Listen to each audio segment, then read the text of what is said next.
ဒီမျိုးသားဟာသူ့ရဲ့တင်နက်ကိုမိုးပေါ်ထောင်ပစ်လိုက်ရာကနေနျူကလ িয়ার ဒုံးကြီးတစ်စင်းကိုမတော်တဆထိမှန်သွားပြီးကောင်းကင်ကြီးတစ်ခုလုံးသွေးလိုနေရဲသွားခဲ့ပါတယ်ရဲစခန်းကလူတွေအားလုံးကတော့သူတည်ပြီလို့ပဲထင်မှတ်ပြီးစခန်းတစ်ခုလုံးတိတ်ဆိတ်ချောက်ကပ်သွားခဲ့တာပေါ့ဒါပေမဲ့နောက်တစ်နေ့မနက်မှာတော့အဲ့ဒီလူဟာဘာမှမဖြစ်ခဲ့တယ်လို့မျိုးသူ့ရဲ့မော်တော်ဆိုင်ကယ်ကိုစီးပြီးပြန်ရောက်လာခဲ့ပါတယ်သူဟာတရားတစ်စင်းပေါ်မှာဆိုင်ကယ်ရက်ပြီးသူ့ရဲ့အမှုတွဲဖော်ကိုလန့်ခေါ်လိုက်တဲ့သူ့အမှုတွဲဖော်ဟာသူ့တက်ရှင်လျက်ရှိနေတာကိုမြင်တော့အံ့အားသင့်ပြီးစော့သွားခဲ့ရတယ်လို့မယုံနိုင်တဲ့မျက်လုံးတွေနဲ့သူ့စီကိုတရွေ့ရွေ့လျှောက်လာခဲ့ပါတယ်အဲ့ဒီအချိန်မှာပဲသူတို့ဘေးနားကလမ်းမပေါ်ကအမိုက်ချင်းဖုံးဟာအလိုလိုရွေ့ရလာပြီးပိတ်သွားခဲ့ပါတယ်ဒါကြောင့်မို့လို့သူ့မှုတွဲဖော်ဟာတွင်းထဲကိုမပြုတ်ကျပဲတီတီလေးလွတ်သွားခဲ့တာပါအဲ့ဒီလူဟာလည်းရင်သက်ရှုမောဖြစ်သွားပြီးဒါဟာသူ့ရဲ့စိတ်အာရုံစွမ်းအားကြောင့်ဖြစ်သွားရတာဆိုတာကိုကိုယ်တိုင်အောင်မယုံနိုင်အောင်ဖြစ်နေခဲ့ပါတယ်အဲ့ဒီနေ့မှာပဲသူဟာသူ့ရဲ့စွမ်းအားတစ်ကိုစမ်းသပ်ဖို့ဆုံးဖြတ်လိုက်တဲ့စိတ်အာရုံကိုပဲသုံးပြီးပစ္စည်းပို့တဲ့ကုန်တင်ကားတစ်စီးကိုဘေးကင်းတဲ့နေရာတစ်ခုစီအလိုလိုရွှေ့ရွှေ့ပြီးရက်နားလိုက်တာပေါ့ပြီးတော့ဘယ်သူမှမရိပ်မိခင်မှာပဲသူဟာပျောက်ကွယ်သွားခဲ့ပါတယ်ပစ္စည်းပို့သမားဟာတစ်တာတွေကိုပိုက်ပြီးပြန်ရောက်လာတဲ့ခါမှာတော့သူ့ကားကြီးနေရာရွေ့နေတာကိုကြည့်ပြီးကြောင်အန်းကြီးဖြစ်ကြံခဲ့ရတာပေါ့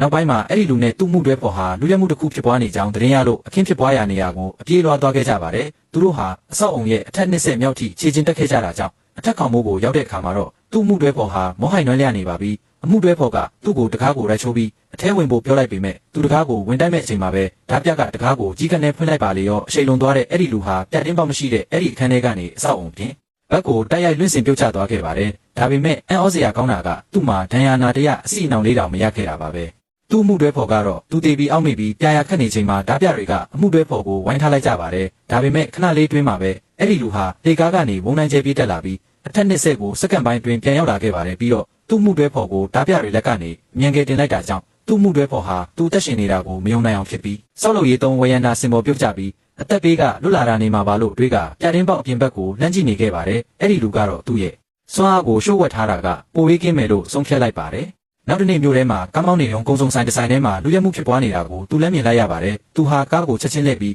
ဓာတ်ပြတွေတင်းနဲ့တောင်မချိန်ရသေးခင်ဆိုင်ထဲကိုဝုန်းခန့်နဲ့ဝင်စီးပါတော့တယ်သူဟာစိတ်အာရုံစွမ်းအားကိုတုံးပြီးဓာတ်ပြတစ်ယောက်ကိုဈေးဝယ်လဲတဲ့မျက်ပိတ်ပစ်လိုက်ပြီးတတိမိသွားအောင်လုပ်လိုက်တယ်ဒုတိယမြောက်ဓာတ်ပြကတော့လက်ဖြန့်သွားပြီးထွက်ပြေးတာကြောင့်သူ့လည်းနောက်ကနေလက်ဖမ်းတာပေါ့ပြင်းလွှားရင်းနဲ့ဓာတ်ပြကသူ့ကိုတင်းနဲ့လှည့်ပစ်တဲ့ခါမှာတော့သူဟာဓာတ်ပြပစ်သမျှကြီးစံတွေကိုသူ့ရဲ့ပစ္စတိုတင်းနဲ့အကုန်လိုက်ကပစ်ခဲ့ပြီးနောက်ဆုံးကြီးစံတစ်တောင်ကိုတော့ပါးစက်နဲ့ဖမ်းခဲ့ပြလိုက်ပါတော့တယ်ဓာတ်ပြလည်းအဲ့ဒီမြင်ကွင်းကိုမြင်ပြီးယူမတက်ဖြစ်သွားခဲ့ရတာပေါ့ခဏအကြာမှာတော့သူ့ရဲ့အမှုတွဲဖော်ရောက်လာခဲ့ပါတယ်အမှုတွဲဖော်ကဓာတ်ပြကိုလက်ထိတ်ခတ်ရင်းနဲ့မင်းတင်နဲ့ပြစ်တင်နဲ့ပြန်တက်ဖို့လိုနေပြီးတစ်ချက်လေးတောင်ထွက်မပစ်ဘူးလို့ရေမောပြီးနောက်ပြောင်ပြောဆိုခဲ့ပါတယ်အဲ့ဒီလူကတော့သူ့တင်နဲ့ပြောင်းထဲမှာလာညက်နေတဲ့ကြီးစံတွေကိုသူများမမြင်အောင်တိတ်တဆိတ်ပြန်ထုတ်နေခဲ့တာပေါ့နောက်တစ်နေ့မှာတော့သူ့မှာတကယ်ပဲစွမ်းအားရှိကြောင်းတက်တည်ပြဖို့အတွက်အဲ့ဒီလူဟာသူ့ထက်လူကြီးရဲ့ရုံးခန်းပြတင်းပေါက်ကနေအပြင်ကိုဝုန်းခနဲ့ခုန်ချလိုက်ပါတော့တယ်ဘော့စ်နဲ့သူ့မှုတွဲဖော်လဲလက်ဖြန့်ပြီးပြာရခတ်သွားကြတာပေါ့သူဟာအောက်ကကားတစ်စီးကိုဖုံးခနဲ့ပြုတ်ကျသွားခဲ့ပြီးသူ့တကူလုံးကအယိုးတွေအားလုံးကြေမိုးပျက်စီးသွားခဲ့ပါတော့တယ်